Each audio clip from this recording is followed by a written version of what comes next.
Hey, what's up everybody, BDF 44 coming at you with another video. Alright, so decided to walk home again instead of hitting up that bus and skipping out on all this fantastic exercise. Plus it's still early, it's only like 1:43 right now. That means I love you, by the way, according to Music Soul Child. But yeah, man, Aaron Bushnell, rest in peace to Aaron Bushnell. He was the Air Forceman who went in front of the Israel embassy, I believe it was, in DC. I'm not sure if it was in DC or not, but somewhere in front of an Israel embassy. And I don't know the proper way of putting it, man. I'm not really sure what they have a word for it, but he set himself on fire, man. Set himself on fire and succumbed to the injuries the next day. But I watched it. I watched his footage, and yeah, man, it was rough. It was rough as hell, because at the end of the day, he did give his own life just to raise awareness, like several have, man. Several people have done this. I remember there was a monk in the 70s that did this for a cause, and this gentleman in the Air Force said, man, he's not going to be complicit with genocide anymore. I don't know if he had a personal situation happen to where he was forced to do something. Something told me, yeah, to be honest with you, my intuition tells me that he wasn't just as appalled with it as I am. He probably had to fly some stuff to do some stuff he didn't want to do, and he couldn't live with it. That's my guess. But yeah, man, Aaron Bushnell, that's a guy who stood up for the right things in the end, man. He really did, man. And like I said, I don't think that I would choose that path for myself. I would want to survive and use my voice this way, but he definitely got it done, man. He raised awareness, an unwaverable awareness for the cause, and the cause is just, and it needed plenty of awareness raised to it that isn't being done, isn't being said. And you know, when you really consider the fact that this is something that's being done, where it's being made normal, as he said, by the ruling class, they want this to be normal. And you look in the media and they don't want to talk about it. You look on social media, they're silencing everybody who's talking about it. And it's just one of those situations where it's like, that's unwaverable. Why would he set himself on fire? One of our very own servicemen set himself on fire. Even if you want to lie about it, people are going to look into it, because it just is what it is. No one's going to just set themselves ablaze. And of course, they try to say he was crazy. They tried to throw all kinds of stuff out there, said the privilege had something to do with it, and all types of other stuff they would smear his name with. But at the end of the day, the right people are going to be asking questions, because one of our very own decided to do this to himself to raise awareness for something. And what that something is, you're going to find out if you don't already know. But you know, I said a prayer for him. I was like, Lord, don't hesitate to let him in. Don't hesitate to let him into heaven's gates. I understand he took his life. I understand that to be sin, but not when it comes to stuff like this. We need people to be as bold as Aaron Bushnell, to say, you know what, nah, we gotta raise awareness. I don't want anybody else to do this. If you hear my voice, this is not me calling for you to do this, but that he did will make it so that the right people will ask the right questions. And it'll be unwavering in nature. The media can't spin it but so much. When you look up and see so many people asking about why he did this, and you see so many people coming to the aid of Palestine. You know, I've been hearing about the Palestinian fight for years, free Palestine for years, but I didn't know what it meant until just 5 months ago. I knew it was probably a just cause, but just like every other just cause in this world, we just wave a white flag, say it's over there, and we don't know nothing about it. Ain't none of our business, because we only care about what's over here. That's how we were trained as Americans to think. If it ain't affecting my bottom dollar, and it ain't one of our friends, which, you know, then it's just always in the Middle East. They always fighting. Not our business. And you come to understand that in and of itself is propaganda meant to keep you from caring about the lives of people over there who are not terrorists. And I'm so thankful to be alive in a time where I can see that. And my mother, she died in 16. I don't believe she thought of Arab people as terrorists, but it was a thing where you follow the media, and the media will paint these individuals out to be terrorists. You know, and it's like, this is who attacked in 9/11, this is who is after you, Al-Qaeda and all these different things. And to have lived to see this day, where over the last 6 months, I've seen nothing but humane, good energy, loving people from that region. Something that my mother was not able to see on her TV very often, if at all. If at all.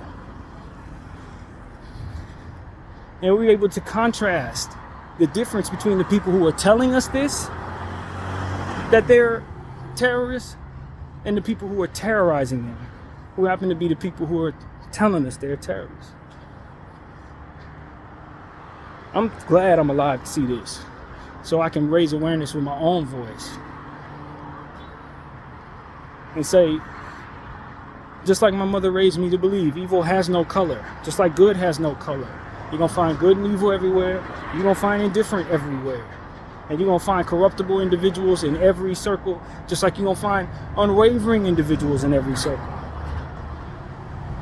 It's not as simple as being able to label or blanket anybody anything, no matter how comfortable it may be for our thinking. It's sort of like what I was saying in my video earlier.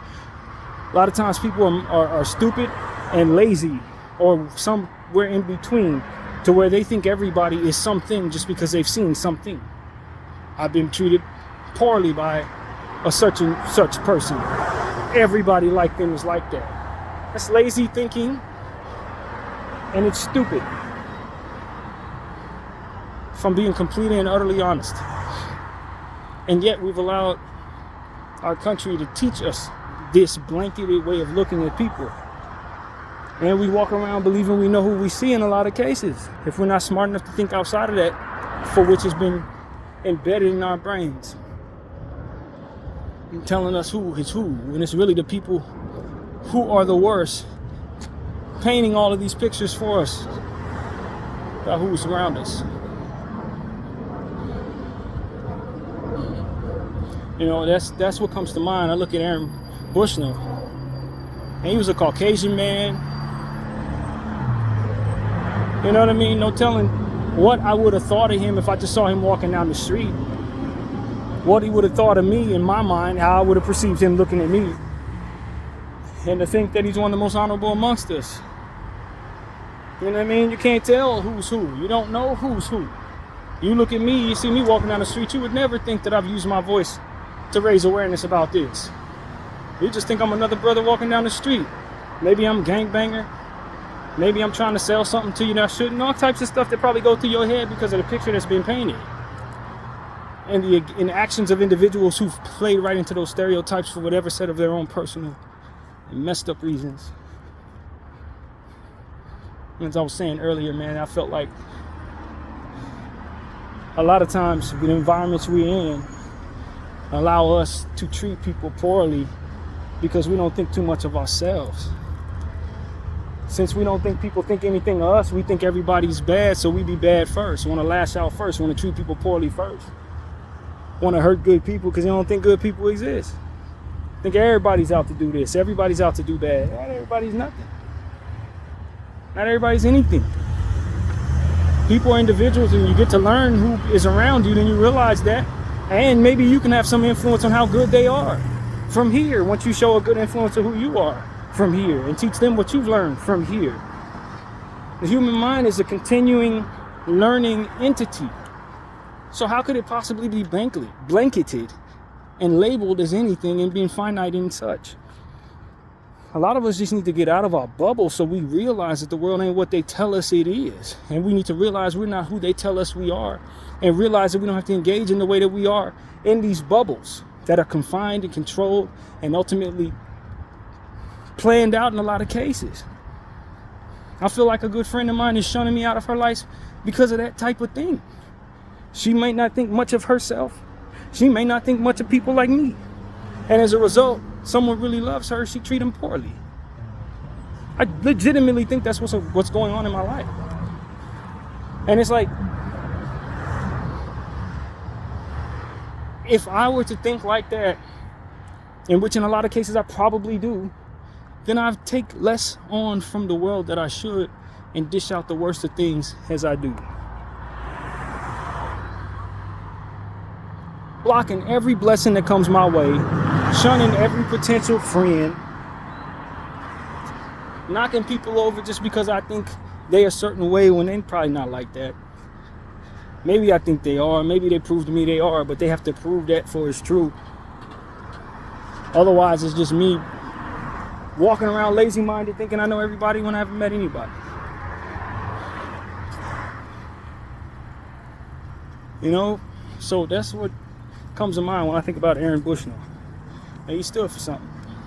People died, he wasn't happy about it. So he brought the most crazy form of protest to the table, sacrificing his entire life in the most painful and excruciating way so that you would ask, why did he do that? And then you can find the answers to that question and do something about it. What he needs to know as he now lays peacefully in his grave is that that was not in vain. Because not only am I saying his name, but many are. And we're not talking about how crazy he was. We're not bringing up what could have possibly been with his ancestors in regards to things that may have happened in the past. We're talking about the honor that he engaged in the moment when he had an opportunity to. And that's what I want all of us to define. Not what they tell you I am, not what they tell you you are, but define your moment. And do it for a cause that's worthy. Die for something, live for something. Choose to use your voice for something. Many of us are using our voices, and there's a lot of people with big voices, and they're not bringing light to nothing good, man. Some of the most famous people in the world, they're talking about the most low frequency stuff because they want attention to people who aren't asking the right questions. I don't want to single anybody out in this video particularly, but I was listening to a dude this morning. He wasn't bringing light to nothing positive, cracking me up in the process. I was very entertained, but I understand what's going on in the world, and I understand how many people are listening to him. He could change the world with his voice. Instead, he wants to talk about who did what and who didn't do what and how he's holding on to a gripe. You know what I mean? It's like, bro, you got 5 million people watching this right now. And that's all you're offering them? And a lot of people are like, well, yeah, man, because that's what's going to work. It works because people like you keep using their voice for that. And people get used to low frequency so they don't add to nothing. I tell y'all, I can find a balance to that. I can talk about my Lakers, talk about my own personal stuff, but you best believe I'm going to bring up what's going on in Gaza. You best believe I'm going to mention Aaron Bushnell. Why? Because there's a world where my brain can do both and enjoy both. I ain't asking that voice to always talk about real stuff, because sometimes we want away from that stuff sometimes. But at the end of the day, if you got 5 million people watching you, why can't you use your voice for something that's going to feed those 5 million people something they can use? 5 million souls, and all you can get is a desire for views? That's all it's about? At some point in time, we got to ask ourselves why. Why is that all we want to do when we get famous? Why is that all we want to do when we get clout? It's further build upon that clout and that fame, but feed nothing to the people who are following us. That shit is lame. And somebody needs to normalize that being the case. It's lame. And I think 100 years from now, we'll understand that to be lame. Especially when we look back on the things that we're turning a blind eye to and start wondering and studying why that is the case. It's because 1 million celebrities came before the next one, giving the people little to nothing to work with. Little to nothing to do good with. They use their voice to bring about nonsense and conflict instead of feeding people stuff that'll awaken them and keep their lives going in some way. We ask what comes first, the chicken or the egg. In this case, whatever you decide to lead the world toward is what comes. That's what it is. If you got 100,000 people, then you can talk to them about any damn thing. They're paying attention. You know what I'm saying? And so it's like, what are we choosing to do with our voices, man? I keep listening to people be empty with their voices. Empty, bro. Empty. While there's real stuff going on. And you can't tell me they ain't privy to it because they got the same phone in their hand I do. They just scared to talk because a lot of people are afraid that if they talk real stuff, people gonna shut them off. But it's like, yo, if you lead the way, they won't. You lead the way. Sneak some real stuff into your pointless, baseless conversation. I manage. How hard is it to say, yo, peace in the Middle East or something? You feel me? How hard is it to say that? It's extremely difficult for a lot of people. Why? Because they're bound. They're bound by culture and by the powers that quote unquote be, who control their money, who want things to be opposites all day long so they can keep on doing the evil that they do. The ruling class, who really, honestly, is proving themselves to be just awful human beings, to be honest with you. They're proving it in real time. If ever that was just something that a woke person said, or if ever that was something that was just hearsay, and it's like, well, that's a myth. No, it's not a myth anymore. When you see how they're covering Gaza, when you see how they're not, you can tell. You could tell that they don't care for right and wrong as it pertains to what it is they do. They just want you to believe in a right and wrong so that you don't do what it is they don't want you to do. Now, where that falls on the moral compass, they could care less. So long as it aligns with what it is that they can do to keep things going the way they want to keep it going. And a lot of times, you get stuff like this going on. Israel's on a mission to kill the children of Amalek. That's all it is. I get chills when I say that name. There's just power in it. I don't know what Amalek did to them, but that's their enemy, and that's who they believe Palestinians are. And I'm telling you, saying that word holds spiritual power. I don't know if it's good. I don't know if it's bad. I'm not going to pretend to be aware. I just know that I feel something when I say Amalek. Just like when I say Jesus, there's something to that. See, these are things I'm not supposed to say. These are things that's getting people killed. But the reality is, this is why our ruling class is allowing genocide to take place. Because they are aligned with the notion that Israel has a right to destroy the children of Amalek.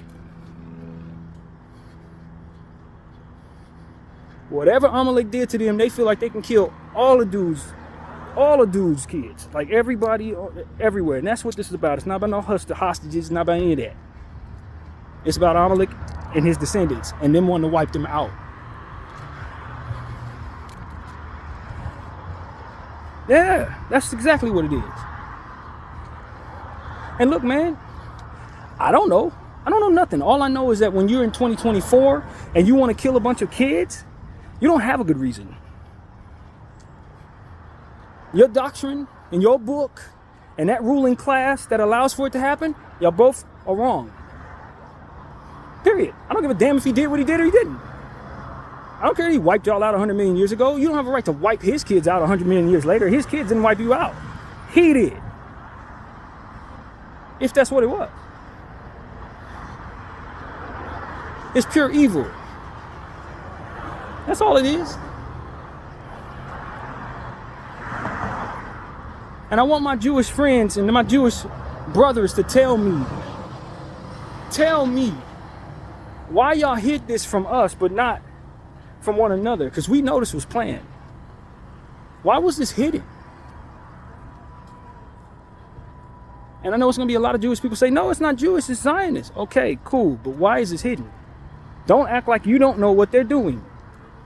Don't act like you don't know you're not reading what they're reading. That's what I say to my Jewish friends. Don't act like you're not reading what they're reading. You may not be aligned with what they're doing, but you know exactly who Amalek is. You know who that is. Why don't we? You see, these are the things that we have to start asking, because if there's a genocide going on, the kids going to die by the 20s of thousands every 150 days. And it's going to happen on our watch while we're grown. I'm a grown up and I'm supposed to be fine with kids dying. because y'all got a 10,000-year-old gripe? Damn it, we gonna talk about that. You made it my business.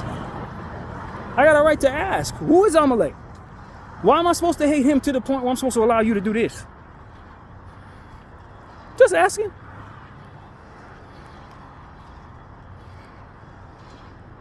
Do I not have a right to ask? Who am I the son of?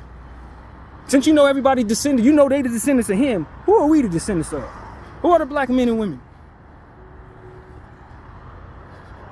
Who are you? And why are you so convinced Amalek did something to you? What are you reading that tells you you have a right to commit genocide in 2024? And why 2024? And why you been torturing these people for the last 75 years leading up to 2024? What in the doctrine gave you the numbers? And are you sure you didn't mess it up? Are you sure you didn't misread something? Are you sure you didn't get the wrong guy? These are things that need to be asked. How many daylight savings times have we had since then? How many different changes of the calendar have we had since then? Are you sure you didn't get it wrong?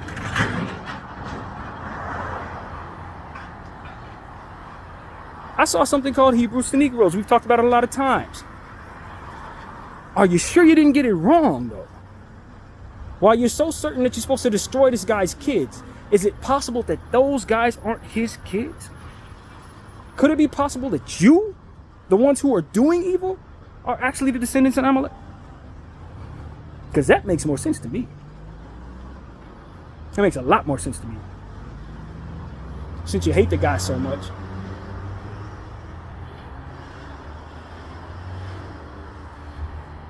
I don't have any basis for what I'm saying, but what I'm telling you is, it's opposites day a lot of time with these people. And they project every damn thing. So if they hate Amalek, chances are they are Amalek.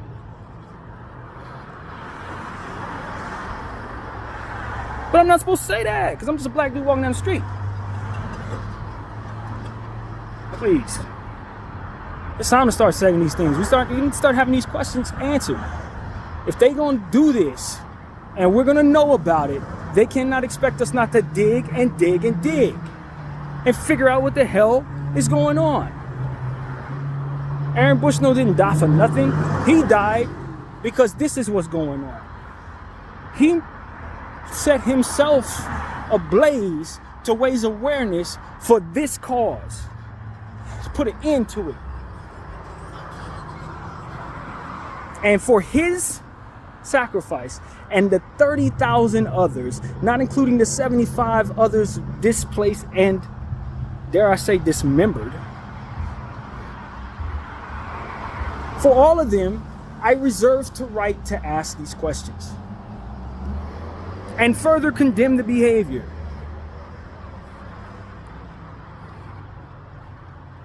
It's only right, man. Whether you guys want to define right is right and wrong is wrong, or you want to define right is wrong and wrong is right, it does not matter. We're not confused. We see what's going on. It's in clear view. You're committing a genocide. You're targeting children. And you're doing it because you hate and want to get revenge against Amalek. This is what I know. This is what I've seen you talk about with your various different guys, your propaganda guys, the ones who are supposed to be controlling forces in Israel. Yeah, y'all let that be known. It's just that our people don't want us to know over here what the hell's going on. But y'all speaking that truth over there, and I got a whiff of it.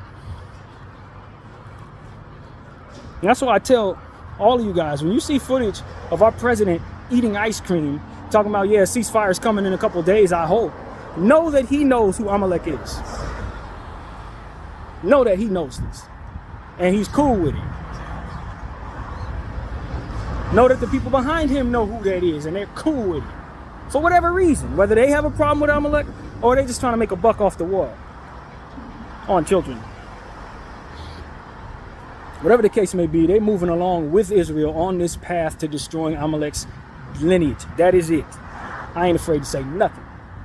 And that's why I tell people, like, personally, if you look at my personality and you see somebody who's weak, you show me another brother, you show me anybody who's saying the things I'm saying right now. If you think because I've been an open book and I talk about all my stuff, tell me somebody who's talking about what I'm talking about.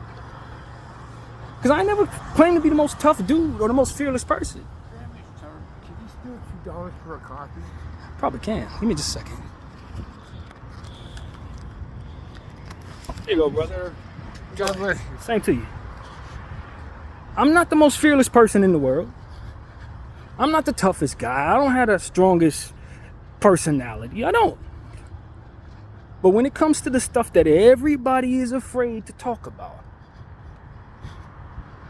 that ultimately pushes and kicks this can down the road with respect to those who don't, because not everybody is everybody when I say this, but just too many is the word. Because there are plenty of people speaking on this.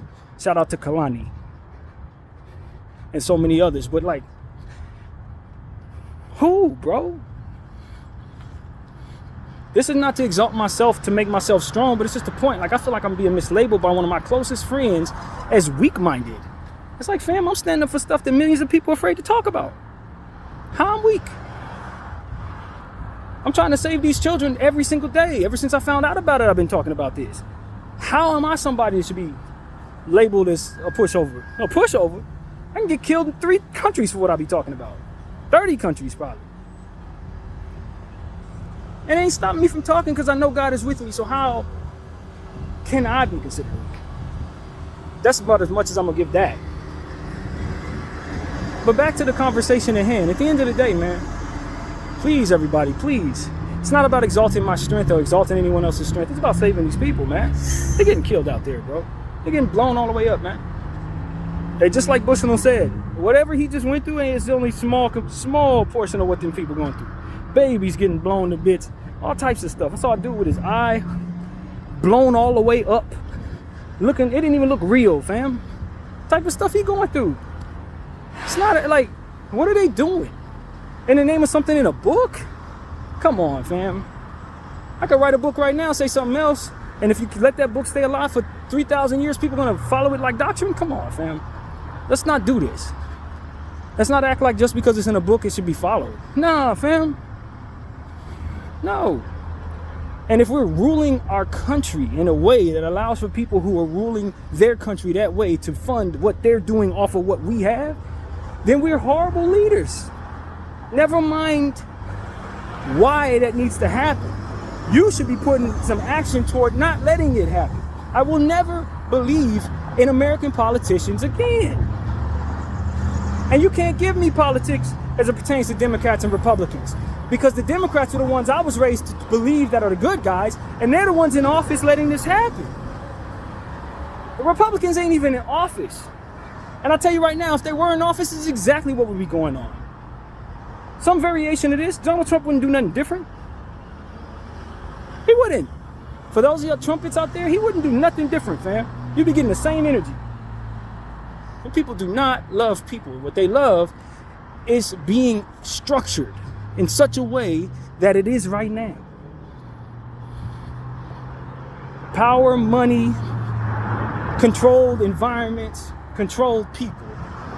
People who believe themselves to be this and believe others to be that. That's what they are about, man. It's not about fixing what we see as right and wrong. It's about keeping that structure in place for as long as they possibly can so they can control it and continue to keep things in order as they see fit. And this is a monkey wrench in it. However, I think it's been planned the whole time. They knew this was going to happen, probably hundreds of years ago. They knew these people were going to want to wipe out Amalek.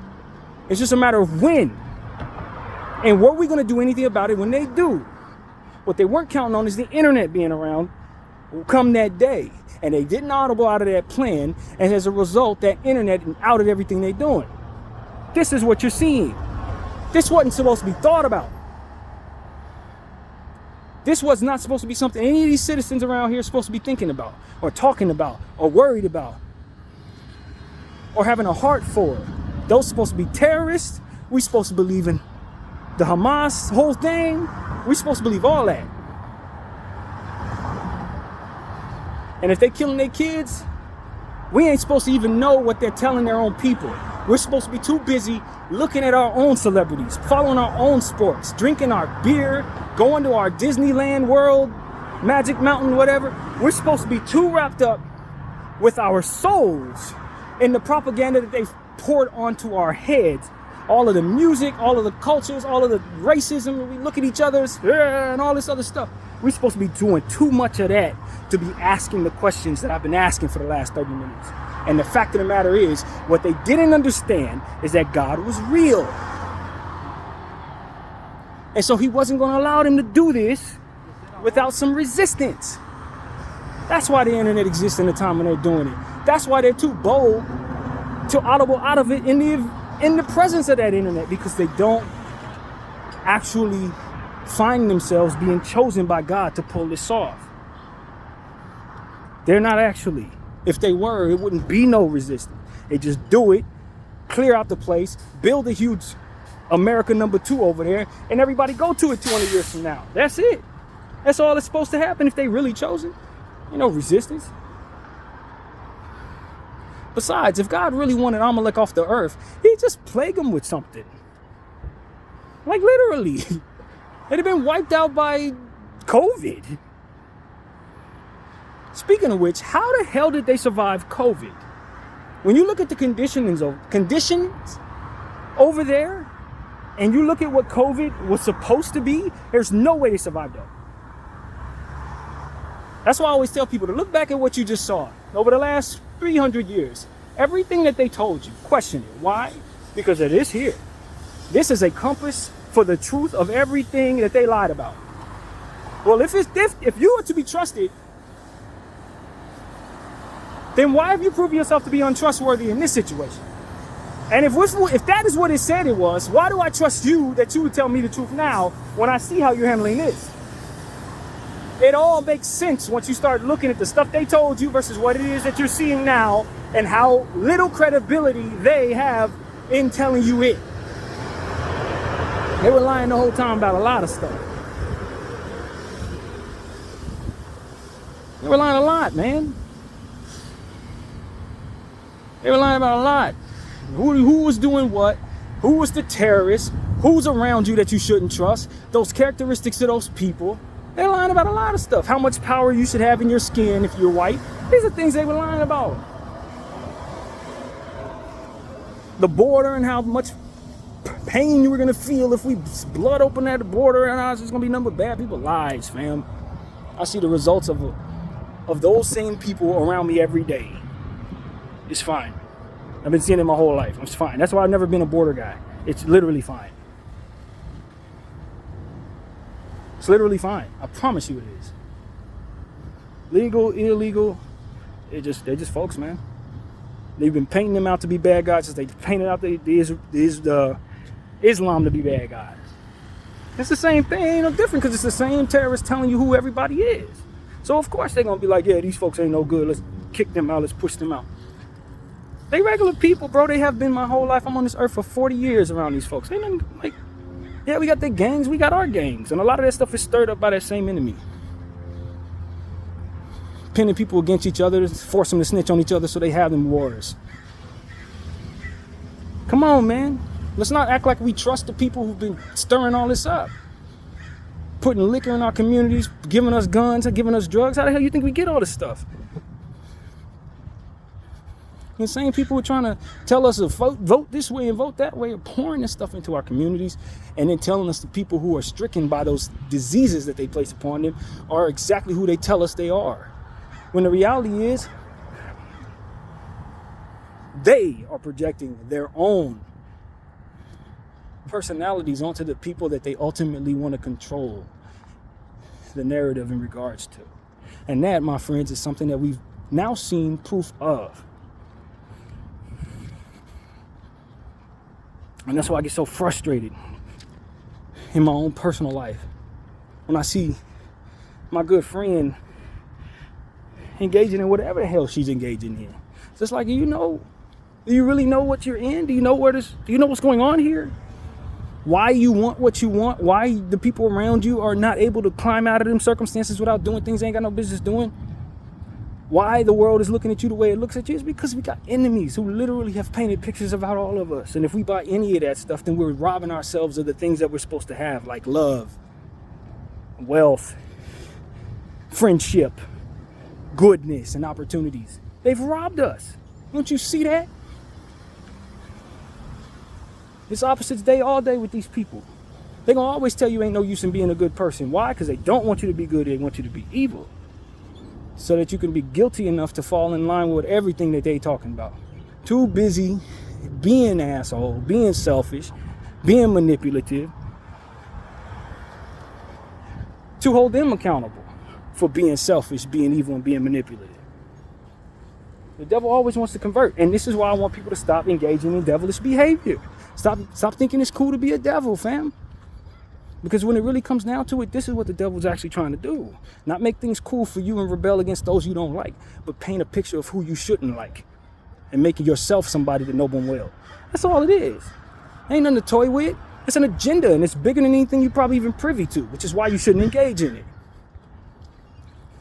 You gonna walk into the president's office and tell him how to run the country? No. And you shouldn't engage in the devil's energy because he's got stuff going on above you that is meant to make you move as a piece on his puzzle, piece on his board, his chessboard. You're a pawn on his chessboard. And why you think you're doing what you're doing is not why you're actually doing it. And how you got everything you got to use to do the things you're doing is not privy to you. You're just moving how he wants you to move, and you think it's cool because that's exactly what he wants you to feel. We got to start arming ourselves with strength in that regard spiritually. Don't walk around spiritually bankrupt. Don't walk around thinking ain't nothing to it. There's something to it. When you say words like Jesus, there's an energy there. When you say words like Amalek or Allah, there's energy there. Don't think it's not. Don't walk around thinking that the only thing you got is money. Money is what's meant to make you feel like you have to chase it instead of the truth about spiritual energy. It holds no real weight. And life is so fleeting, it goes by so fast, you're going to be in front of God before you know it. And the first thing he's going to ask is, what did you do with your life and made it better than what it was before you got here? Or did you just tumble forward the same old nonsense that the enemy wanted you to, making it harder for the next generation? Did you let the enemy trick you out of your family by chasing money and chasing people with it? Did you let the enemy trick you out of your happiness by having you shun your friends and shun your family in place of chasing money? Did you let the enemy rob you? That's all he gonna say. Because I had this lined up for you, that lined up for you, and you didn't want none of it, did you? Because you was chasing exactly what they told you to chase and not even knowing why the hell you were doing so. I'm here to tell you why you're doing so. Because this is spiritual warfare, and the enemy has emotion, and he's been in motion for years. And he has an enemy, and it's you. BDF 44, I thank y'all for watching. I'm out.